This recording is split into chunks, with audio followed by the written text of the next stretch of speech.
കേരള സ്റ്റോറിക്ക് പിന്നാലെ ബംഗാൾ ഫയൽസിനും കേരളത്തിൽ വൻ വരവേൽപ്പ്.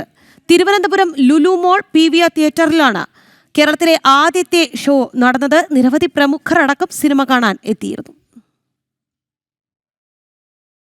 വിവേക് അഗ്നിഹോത്രി രചനയും സംവിധാനവും നിർവഹിച്ച 2025 പുറത്തിറങ്ങിയ ഒരു ഇന്ത്യൻ ഹിന്ദി ഭാഷാ രാഷ്ട്രീയ നാടക പ്രചരണ ചിത്രമാണ് ബംഗാൾ ഫയൽസ്. ഡയറക്റ്റ് ആക്ഷന്റെയും നൊബാലി കലാപവും കേന്ദ്രീകരിച്ചുള്ള ഒരു കഥയാണിത്. അക്രമത്തെയും അതിന്റെ അനന്തരഫലങ്ങളെയും ഒരു വംശഹത്യയായി ചിത്രത്തിൽ പറയുന്നു. ബംഗാളിലെ ഹിന്ദു വംശഹത്യയും മറ്റും വിശദമായി തുറന്നുകാട്ടിയ ചിത്രം ഇതാദ്യമായിട്ടാണ് കേരളത്തിലെത്തിയത്.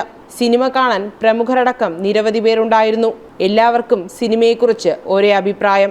വളരെ ഇൻട്രസ്റ്റിംഗ് ആയിരുന്നു. പക്ഷേ ആ ഒരു പഴയ കാലഘട്ടവും പുതിയ കാലഘട്ടവും കൂടെ മിക്സ് ചെയ്തിട്ടുള്ളൊരു സിനിമയാണ്. ഹിന്ദുക്കൾക്ക് നേരെ ഉണ്ടായിട്ടുള്ള അക്രമങ്ങളാണ് കൂടുതലും അത് ഹൈലൈറ്റ് ചെയ്ത് കാണിച്ചിരിക്കുന്നത്. അത് വളരെ വ്യക്തമായിട്ട് അതിൽ കാണിക്കുന്നുണ്ട്. പിന്നെ ഈ കാലഘട്ടത്തിലും ബംഗാൾ പോലുള്ള പല സ്ഥലങ്ങളിലും ഉണ്ടായിട്ടുള്ള വംശഹത്യകൾ അതും അതിനകത്ത് വന്നിട്ടുണ്ട്. അപ്പോൾ ഇത് രണ്ടും കൂടെ മിക്സ് ചെയ്തിട്ടാണ് വന്നിരിക്കുന്നത്. അപ്പോൾ അതുകൊണ്ട് തന്നെ അത് വളരെ എല്ലാവരും കണ്ടിരിക്കേണ്ട ഒരു സിനിമയാണ്. കേരളത്തിൽ കൂടുതലിടങ്ങളിൽ സിനിമ പ്രദർശിപ്പിക്കണമെന്ന ആവശ്യവും ശക്തമാണ്.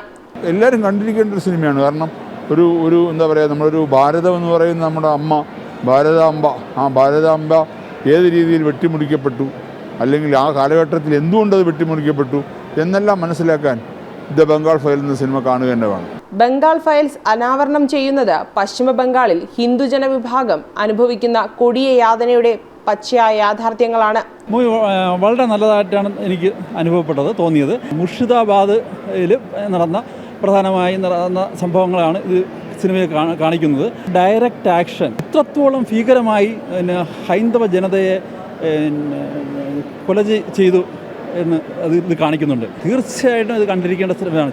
വേട്ടയാടപ്പെടുന്ന സാധാരണക്കാരുടെ ജീവിതം പച്ചയ്ക്ക് വരച്ചു കാട്ടുകയായിരുന്നു ബംഗാൾ ഫയൽസ്. എതിർപ്പുകൾ ഉണ്ടെങ്കിലും കൂടുതലിടങ്ങളിൽ സിനിമ പ്രദർശിപ്പിക്കണമെന്നാണ് പ്രേക്ഷകരുടെ അഭിപ്രായം. ജനം, തിരുവനന്തപുരം.